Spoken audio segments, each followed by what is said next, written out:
Hi everyone, I am Mehek and our today's topic is gravitation and I hope you will like that. So let's move into the video. Our today's topic is Candwish experiment for the determination of G. ठीक है, तो आज हम ये पढ़ेंगे इसमें क्या करना है। हमें जो वैल्यू है ग्रेविटेशनल कांस्टेंट जी की उसको डिटरमाइन करेंगे हम एक्सपेरिमेंटली। ठीक है, सो जो वैल्यू है आपके ग्रेविटेशनल कांस्टेंट जी की वो फर्स्ट किसने डिटरमाइन की थी बाय एक्सपेरिमेंट? किसने? हेनरी कैंडविश ने। ठीक है, किस ईयर में? 1798 में। ठीक है, कौन से ईयर में की थी? 1978 में। तो अपैरेटस शो किया गया है हमारे को, नीचे मैं डायग्राम बना रही हूँ, देखो क्या है यहाँ पे एक मास m है हमारा, यहाँ पे भी एक मास m है। ओके, सो यहाँ पे देखो एक मैंने एक सर्कुलर बना दिया है। अब इसमें क्या करेंगे, ये मैं एक बार अपैरेटस बना देती हूँ। ठीक है, उसके बाद साथ साथ एक्सप्लेन करते हैं।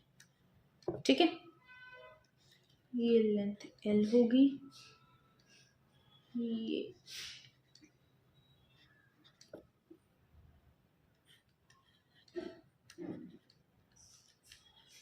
ठीक है, डायग्राम हुआ क्लियर।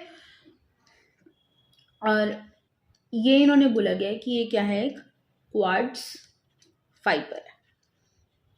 ठीक है, तो हमने क्या लिया है यहाँ पे, टू स्मॉल आइडेंटिकल स्क्वायर्स लिए हैं। किसके? लेड के। आइडेंटिकल स्क्वायर्स किसके हैं? लेड के हैं। आइडेंटिकल का क्या मतलब होता है बताइए? आइडेंटिकल मतलब एक जैसे। ठीक है, तो ईच मास m और इनको कनेक्ट किया गया है बाय टू एंड्स। ठीक है, टू एंड से इनको कनेक्ट किया गया है ऑफ लाइट रॉड। ठीक है, ये जो रॉड है L, इससे कनेक्ट किया गया है। ठीक है, फ्रॉम अ डम्बेल से। और इसमें क्या है, जो रोड है ना उसको सपोर्ट किया गया है बाय अ वर्टिकल लेंथ। किससे? वर्टिकल लेंथ से। ठीक है, अंडरस्टूड इतना? बताओ भाई, अपैरेटस समझ आया?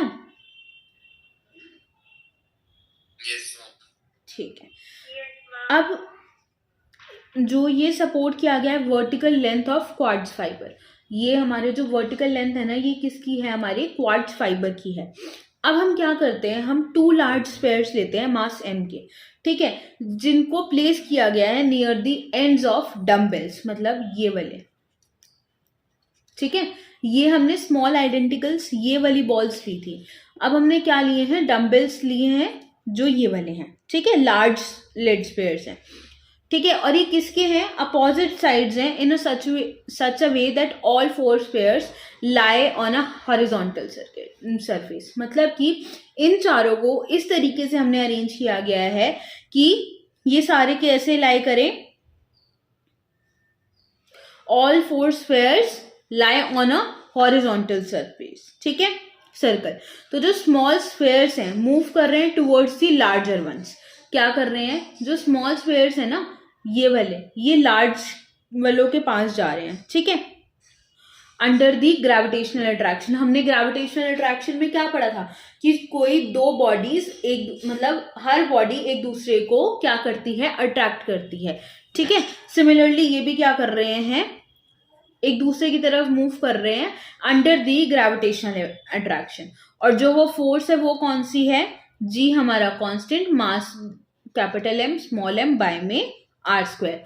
आर स्क्वायर क्या है? जो डिस्टेंस है इन दोनों के बीच में। ठीक है, distance between the centre of large and its neighbouring small square. ठीक है, इतना क्लियर यहां तक सबको? जल्दी बताओ। Aarav, Nainisha, Lavanya, is it clear? चलो, तो देखो द फोर्स है दो स्मॉल बॉल्स का, स्क्वायर्स का, from a couple which exert a torque. मतलब अब देखो कोई फोर्सेस हैं सर्कुलर में, मैंने क्या बोला था, वो क्या करते हैं? टॉर्क अप्लाई करवाते हैं, है ना? टॉर्क अप्लाई होती है ना उस पर, और जो टॉर्क है वो क्या करेगी? रोड को डिफ्लेक्ट कर देगी या फिर उसको ट्विस्ट कर देगी। ठीक है, मतलब ये जो हमारी रॉड है ना इसको क्या करेगी, या तो ये डिफ्लेक्ट कर देगी या फिर ये उसको क्या कर देगी, ट्विस्ट कर देगी। इतना क्लियर?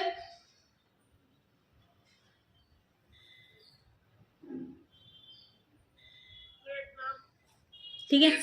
और क्या ट्विस्ट करेगी, this suspension till such time as restoring torque of fibre equals to deflecting gravitational torque. मतलब अब क्या है इसमें, ये लाइन समझी? अच्छा देखते हैं, इस वाली लाइन को समझते हैं आप। ये क्यों नहीं हो रहे? ठीक है, देखो क्या होगा इसमें, एक बार लाइन दोबारा से पढ़ते हैं। ठीक है, जो टॉर्क है वो डिफ्लेक्ट कर रही है रॉड को, ठीक है, और ट्विस्ट क्या कर रही है, suspension, till such time as restoring torque of fibre equals to the deflecting gravitational torque. मतलब क्या है इसका, कि जो ट्विस्ट आया है ना रॉड के अंदर, वो कब तक रहेगा, जब तक जो आपकी ग्रेविटेशनल फोर्स है वो रिस्टोर नहीं हो जाती। ठीक है, मतलब कि जब तक आप की, मतलब जैसे मैंने बताया था ना, रिस्टोर नहीं हो जाता, ये कब तब तक ट्विस्ट रहेगी। ठीक है, जो आपका ग्रेविटेशनल डिफ्लेक्शन हुई है ना टॉर्क, मतलब जो घूमी है, वो वापस से अपनी प्लेस में नहीं आ जाती, तब तक क्या रहेगा आपका, क्या होगा उस टाइम पे, तब तक आपका जो ये फाइबर है, क्वार्ट्ज फाइबर, ये अपनी प्लेस पे नहीं आएगा। ठीक है, सो जो एंगल ऑफ डिफ्लेक्शन थीटा है उसको हम किससे मेजर करेंगे, by deflection of light beam. ठीक है, जो ये हमारी लाइट बीम है ये डिफ्लेक्ट हुई है, इससे मेजर करेंगे। अंडरस्टूड है इतना? बताओ भाई, दो तीनों जल्दी। लवन्या,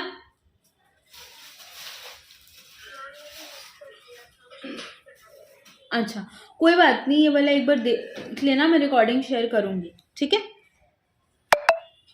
अब देखो नेक्स्ट समझ लो, आगे इतना नहीं है। ठीक है, देखो एल हमारी क्या है, लेंथ है ऑफ लाइट रोड।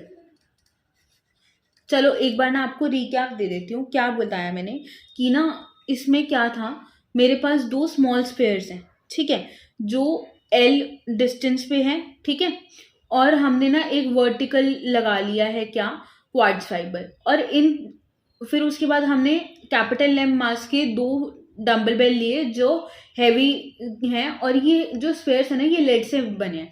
अब हमने ना इनको इस वे में अरेंज किया है कि जो सारे स्फेयर है ना वो लाई करेंगे हॉरिजॉन्टल सर्कल के ऊपर ही। ठीक है, और जो स्मॉल स्फेयर है ना वो किसके पास जाएंगे, लार्जर स्फेयर्स के पास। ठीक है, किसके अंडर, ग्रेविटेशनल अट्रैक्शन के अंदर, और ग्रेविटेशनल अट्रैक्शन हमारी F is equals to G M M by में आर स्क्वायर होगी, राइट।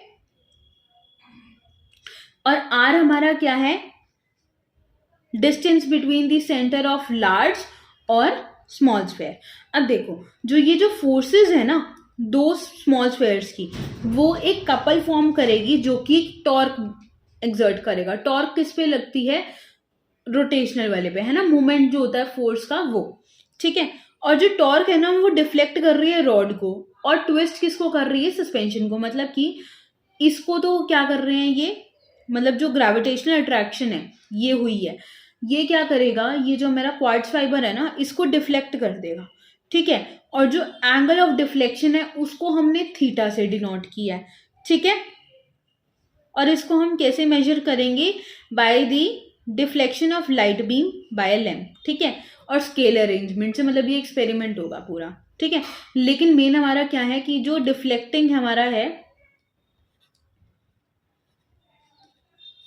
टॉर्क है वो किसके इक्वल होगी, फोर्स इनटू में लेंथ। ठीक है, फोर्स इनटू में लेंथ।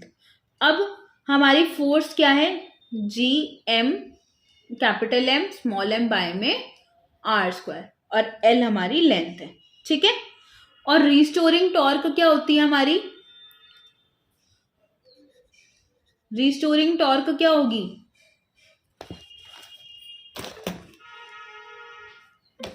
एक सेकेंड ना, रिस्टोरिंग टॉर्क किसके इक्वल होगी, के थीटा के इक्वल। तो के यहाँ पे क्या है, is the restoring torque per unit angle of twist, मतलब कि जितने एंगल पे क्या होगा, टॉर्क बाय में जो एंगल है ना जिससे वो ट्विस्ट हो रहा है, और इसको हम क्या बोलेंगे, टॉर्जन कांस्टेंट। ठीक है, ये जो क्या के है हमारा, ये क्या है, टॉर्जन कांस्टेंट। ठीक है, किसका, ऑफ सस्पेंशन फाइबर।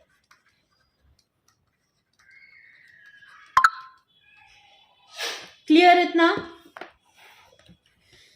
जल्दी बताओ।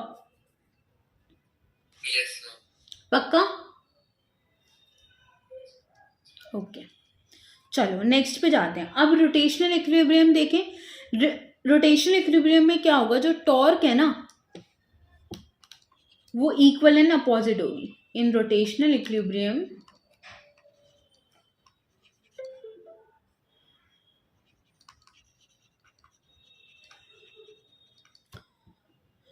both the torque are equal and opposite। Okay, अब देखो हमने क्या निकाला था कि जो हमारा रिस्टोर, क्या देखा था अभी हमने, जो डिफ्लेक्टिंग टॉर्क है ना, वो क्या होगी हमारी, F इंटू में L के इक्वल है। तो जो हमारी क्या है, वो टॉर्क किसके इक्वल है, के थीटा के इक्वल है, और फोर्स हमारी GMM बाय में R स्क्वायर है इंटू में L है। ठीक है, अब इसमें से हमें किसकी ग्रेविटेशनल की वैल्यू निकालनी है, G की, तो वो क्या होगी, के थीटा इंटू में R स्क्वायर MML। ठीक है, अब हमें इन सारी क्वांटिटीज का पता हो, ठीक है, जो कि राइट हैंड साइड है, तो हम ग्रेविटेशनल कांस्टेंट की वैल्यू निकाल सकते हैं, है ना। और जो करंटली एक्सेप्टेड वैल्यू है वो क्या है, 6.67 इंटू में 10⁻⁻11 न्यूटन मीटर स्क्वायर पर केजी स्क्वायर। क्लियर इतना, बोलिए, is it clear. yes, नानिशा,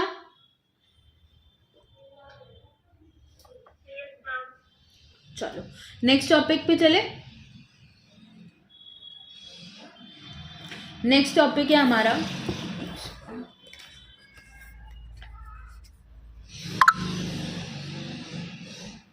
gravitational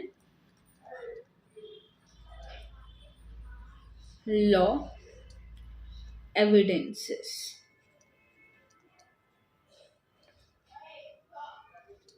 ठीक है, एविडेंसेस जो कि ग्रेविटेशनल लॉ को सपोर्ट करते हैं। ठीक है, तो एक्सपेरिमेंट एविडेंसेस जो सपोर्ट करते हैं हमारे ग्रेविटेशनल लॉ को, वो क्या है, अब जो बहुत सारे रिजल्ट्स हैं जो कि प्रोडक्ट किए गए हैं थियोरेटिकली, ठीक है, लॉ ऑफ ग्रेविटेशन के बेसिस पे, है ना, तो उसको हम देखते हैं। पहला क्या है, जो रोटेशन है अर्थ की अराउंड दी सन और that of moon around the earth, उसको हम इस लॉ के बेसिस पे एक्सप्लेन कर सकते हैं। क्या, कौन सा, rotation of earth around sun और that of moon around sun, sorry earth. Clear है फर्स्ट वाला। सेकेंड देखो क्या है, the tides are formed in ocean due to gravitational force of attraction. जो टाइड्स फॉर्म होती है, ठीक है, वो किसकी वजह से फॉर्म होती है, due to gravitational force of attraction between the moon and sea water. ठीक है, second point clear, moon and sea water वाला।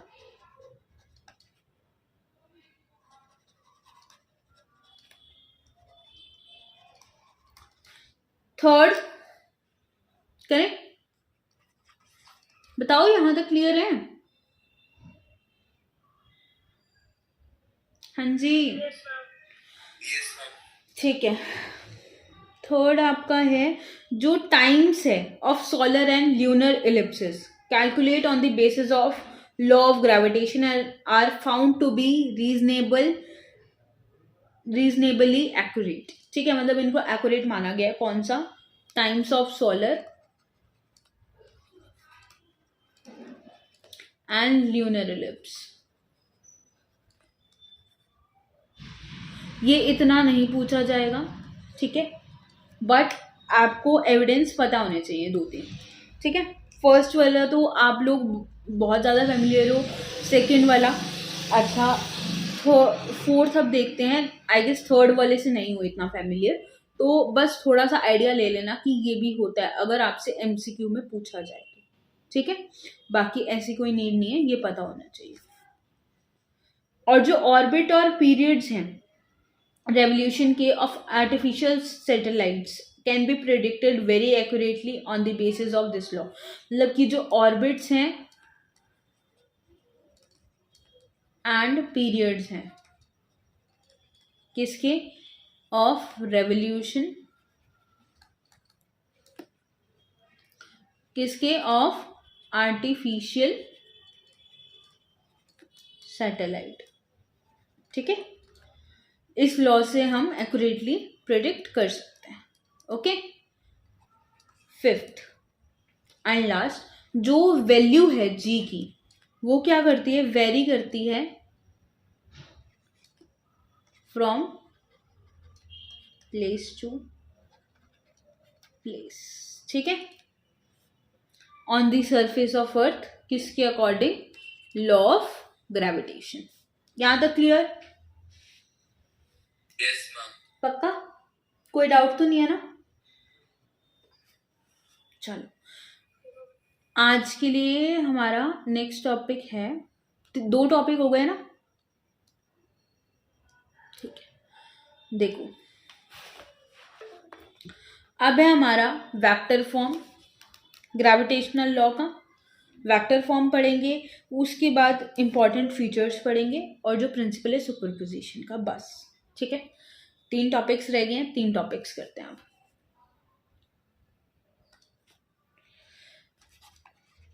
वेक्टर फॉर्म, अब देखो वेक्टर फॉर्म में हम इसको कैसे एक्सप्रेस कर सकते हैं। हम क्या करेंगे, ये हमारी m1 मास की बॉडी है, ये हमारी m2 मास की बॉडी है। ठीक है, इतना तो पता है ना। अब ये जो इसके बीच में ये डिस्टेंस है, ये हमारा क्या होता है? r, right.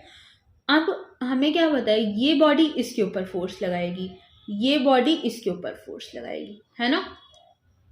लेकिन अब हमें क्या करना है, इसकी डायरेक्शंस भी लेनी है ना। तो डायरेक्शंस क्या होगी? फर्स्ट किसके ऊपर फोर्स लगा रहा है? सेकंड के ऊपर। इधर सेकंड फोर्स लगा रहा है फर्स्ट के ऊपर। क्लियर?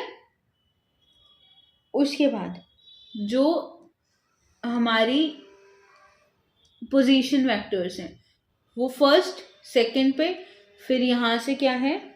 सेकंड फर्स्ट पे, ये हमारे यूनिट वेक्टर्स हो गए। ठीक है, इतना क्लियर। ये बॉडी हमारी ए है, ये बी है, तो r12 कैप, ये क्या है? Unit vector. जब हम कहाँ जा रहे हैं? From A to B. ठीक है, r21 cap, a unit vector from B to A. उसके बाद F12 फोर्स ऑन, मतलब जो हमारी कौन सी? ग्रेविटेशनल फोर्स एक्सर्टेड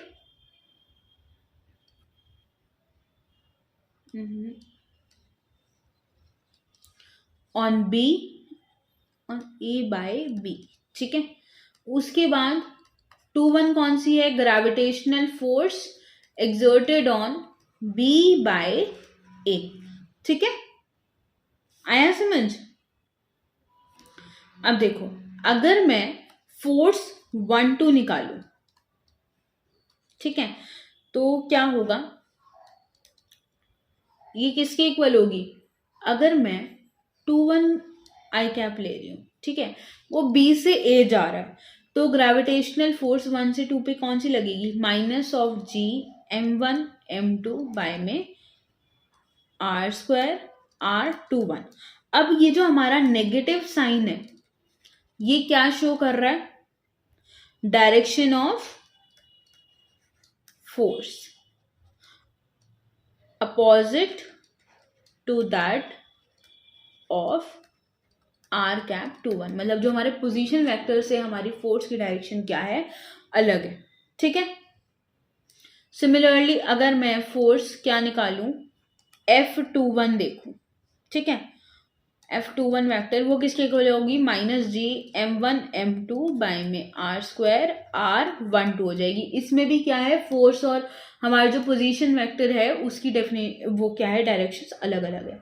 तो जो वेक्टर फॉर्म है लॉ ऑफ ग्रेविटेशन की, वो इम्प्लाई की जाती है बाय दी इम्प्लाइज दैट जो ग्रेविटेशन फोर्स है ना, वो एक्ट कर रहा है दो पार्टिकल्स के बीच में, और कैसे, एक्शन और रिएक्शन के पेयर्स में। जो हमारा थर्ड लॉ था ना न्यूटन का, कि every action has equal and opposite reaction, तो ये भी उसी बेसिस पे काम कर रहा है। सॉरी, ठीक है, आया समझ? और जो हमारे F12 और F21 है, वो डायरेक्ट किए जा रहे हैं towards the centre of the particles. ठीक है, मतलब जो सेंटर है ना पार्टिकल्स का, उधर की साइड क्या करे जा रहे हैं, ये डायरेक्ट किए जा रहे हैं। सो ग्रेविटेशनल फोर्स को हम सेंट्रल फोर्स भी बोलते हैं। आया समझ? क्या बोलते हैं ग्रेविटेशनल फोर्स को?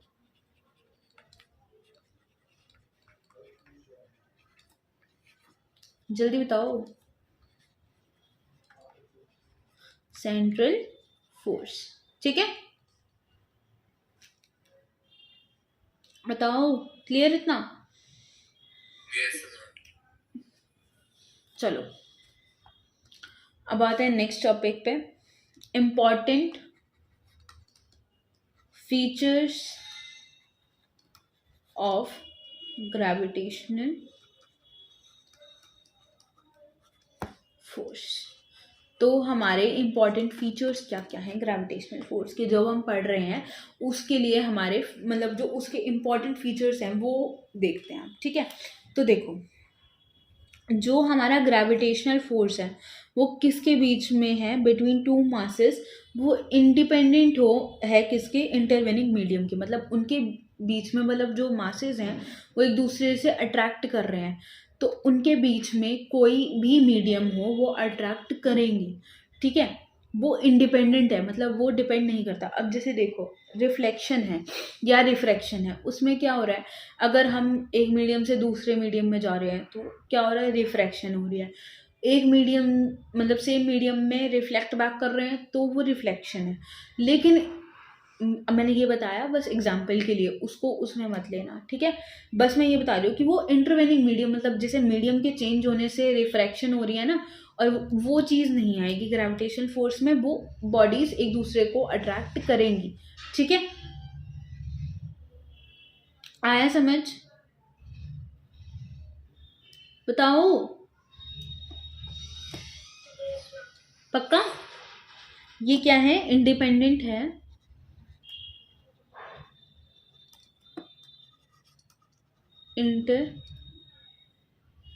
Intervening medium. सेकंड देखो, सेकंड क्या है, जो म्यूचुअल ग्रेविटेशनल फोर्स है किसी बॉडी के बीच में, वो इक्वल और अपोजिट होंगी। ठीक है, इक्वल अपोजिट होगी, और वो एक्शन और रिएक्शन के पेयर्स बनाएंगे। इट मीन्स वो क्या फॉलो कर रहे हैं, ऑबे कर रहे हैं न्यूटन थर्ड लॉ। ठीक है, इसका मोशन का। क्लियर है इतना? अब देखो, अब ये जो आपका ग्रेविटेशनल लॉ है वो स्ट्रिक्टली किसके लिए है, पॉइंट मासेस के लिए। पॉइंट मासेस कौन से होते हैं, पॉइंट मासेस वो होते हैं जो हम डिस्टेंस ले रहे हैं ना, मतलब कि ये मेरी कोई बॉडी है और जो मैं डिस्टेंस कवर कर रही हूँ वो मेरी बॉडी से उसकी लेंथ बड़ी है। ठीक है, तो वो क्या होता है, मेरा पॉइंट मास होता है। ठीक है, अब जो फोर्थ है पॉइंट, वो क्या है, जो ग्रेविटेशनल फोर्स है दो पॉइंट्स के बीच में, ठीक है, वो कैसा है, सेंट्रल फोर्स है ना। तो जो मैग्नीट्यूड है वो डिपेंड किसके ऊपर करेगा, आर के ऊपर। ना कि एंगुलर डिपेंडेंस, मतलब कि जो पोजीशन है वो मूव कर रही है कैसे कर रही है उसके ऊपर डिपेंड नहीं करेगा, वो बस डिस्टेंस के ऊपर मैटर करेगा, ठीक है। मतलब सेंट्रल फोर्स है और डिपेंड ऑन आर, ठीक है, आया समझ। फिफ्थ क्या है, कंजर्वेटिव फोर्स है। कैसी है, कंजर्वेटिव फोर्स है। क्यों, क्योंकि ये पाथ के ऊपर डिपेंड नहीं करती, ये किसके ऊपर डिपेंड कर रही है, सिर्फ फाइनल और इनिशियल पोजीशन के ऊपर, ठीक है। सिक्स, जो ग्रेविटेशनल फोर्स है दो बॉडीज के बीच में इंडिपेंडेंट है ऑफ अदर बॉडीज, मतलब कि कोई दो बॉडीज के बीच में अगर हम फोर्स निकाल रहे हैं वो इंडिपेंडेंट है बाकी बॉडीज के, ठीक है, clear. Okay, so last topic है अब बस एक, वो है हमारा प्रिंसिपल ऑफ सुपरपोजिशन। अब प्रिंसिपल ऑफ सुपरपोजिशन क्या कहता है, प्रिंसिपल, अब हमने सुपरपोजिशन में बहुत बार पढ़ ली ये चीज़ कि जितने भी फोर्सेस हैं सबको ऐड कर दो, लेकिन इसमें क्या है, जो फोर्सेस हैं हमारी वेक्टर क्वांटिटीज हैं, तो इसको ऐड करने के लिए हमें वेक्टर फॉर्म यूज़ करनी पड़ेगी, है ना। तो जो प्रिंसिपल ऑफ सुपरपोजिशन है उसके अकॉर्डिंग क्या है, जो ग्रेविटेशनल फोर्स है ना दो मासेस के बीच में वो इंडिपेंडेंट है एंड अनइन्फ्लुएंस्ड है by the presence of other bodies, ये मैंने फीचर्स में पढ़ लिया है ना। और क्या बोला गया है कि हेंस जो रिजल्टेंट ग्रेविटेशनल फोर्स है जो भी बॉडी के ऊपर लग रही है या फिर पार्टिकल के ऊपर लग रही है वो किसकी वजह से है, number of masses in vector sum, मतलब कि जो जितने भी मासेस है ना वेक्टर सम में ऑफ ग्रेविटेशनल फोर्स वो एक्सर्ट करेगा बाय इंडिविजुअल मास, ठीक है, ऑन अ गिवन पार्टिकल। मतलब कि जो एफ रिजल्टेंट होगा मेरा इस केस में वो किसके इक्वल होगा, F1 plus F2 plus F3 up to Fn तक, ठीक है। और जब हमारे पास बहुत सारे हो जाते हैं ऐसे ही तो हम समीशन लगा देते हैं ना 1 से लेके n तक Fi वेक्टर, इतना क्लियर है। अब ये मेरी क्या है जो मैंने ली है, ये मेरी है ग्रेविटेशनल फोर्सेस हैं, ठीक है, और n क्या है, मासेस हैं जो कि m1 m2 up to mn तक है, ठीक है। और जो ईच फोर्स है उसको हम डिटरमाइन कर रहे हैं by the law of gravitation, ठीक है। अब इलस्ट्रेशन है एक कैसी, देखो, जो total gravitational point mass m1 है वो किसका वेक्टर सम है of the gravitational forces exerted by point masses m1 m2 and m3। देखो ये मेरा m1 है, ठीक है, और यहाँ पे मेरा क्या है m4 रखा है, यहाँ पे m2 है, यहाँ पे m3 है, तो क्या है जो ग्रेविटेशनल फोर्स इसके ऊपर लग रही है m1 के ऊपर वो किसका सम है, जो फोर्स m1 m3 m2 और m4 लगा रहे हैं उसके ऊपर, ठीक है। जैसे ये क्या लगा रहा है R12 लगा रहा है R21, ठीक है, ये R41 कैप, ये R31 कैप, ठीक है। ये फोर्स कौन सी लगा रहा है F12, ठीक है, ये फोर्स कौन सी लग रही है F14, ये फोर्स यहाँ पे कौन सी लग रही है F13, मतलब कि जो m1 है ये इसके ऊपर कितनी फोर्स लगा रहा है F14, ये उसके ऊपर कितनी लगा रहा है F12 और ये F13, ओके, इतना तो क्लियर है ना। और फोर्स हमने निकाल ही लिया था कि क्या होता है -G m2 m1 बाय में R21 का स्क्वायर बाय में R21 वेक्टर। अब इसको मैं कैसे खोलूंगी, ये जो कैप होता है ये किसके इक्वल होता है R21 वेक्टर बाय में उसका मैग्नीट्यूड, ठीक है, क्लियर इतना। और जो नेगेटिव साइन क्या शो कर रहा है m1 is being attracted by m2, मतलब जो m1 है उसको कौन अट्रैक्ट कर रहा है m2, ठीक है। प्रिंसिपल ऑफ सुपरपोजिशन से क्या है, जो F1 फोर्स है ना वो किसके इक्वल है F12, ठीक है, मतलब जो 1 2 के ऊपर लगा रहा है F13 प्लस में F14 जो 1 3 पे लगा रहा है और 1 4 पे लगा रहा है, उन सब का सम। अब इसमें जो G है वो सब में कांस्टेंट है ना। अब देखो M2 M1 बाय में R21 का स्क्वायर R21 कैप प्लस में M3 M1 बाय में R क्या 31 का स्क्वायर इनटू में R कैप 31 और प्लस में क्या M4 M1 बाय में R41 का स्क्वायर बाय में R41 कैप। ठीक है, आया इतना समझ। ये मेरा क्या था, प्रिंसिपल ऑफ सुपरपोजिशन।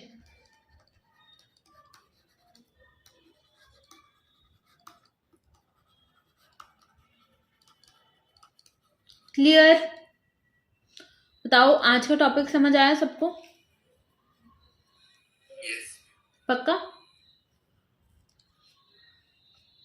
चलो, और कल हम नेक्स्ट शुरू करेंगे शेल थ्योरम। ठीक है, शेल थ्योरम है, उसमें न्यूटन की वो शुरू करनी है हमने। उसके बाद न्यूमेरिकल्स हैं कुछ, वो करेंगे। ठीक है, सो आज के लिए इतना ही था। आप लोग कोई doubt? Thank you for watching. I hope you have learned something new today, and if you found this video helpful, please like, share and comment. Also turn on your notifications so that you don't miss the future lessons. Thank you.